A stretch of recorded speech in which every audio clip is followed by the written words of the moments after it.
What's the meaning of antipasto?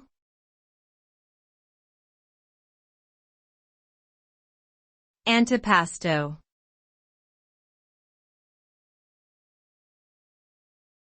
Antipasto.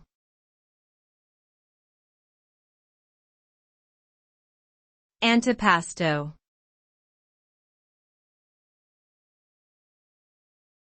Antipasto.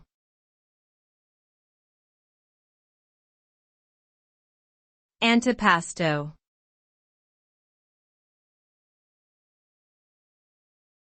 Antipasto is an Italian term that refers to an appetizer or starter course typically served before a meal.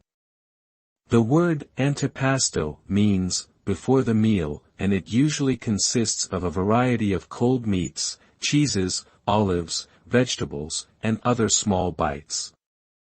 Antipasto can also be a platter of grilled veggies, seafood, or cured meats. It's a way to awaken your taste buds and set the tone for the rest of the meal.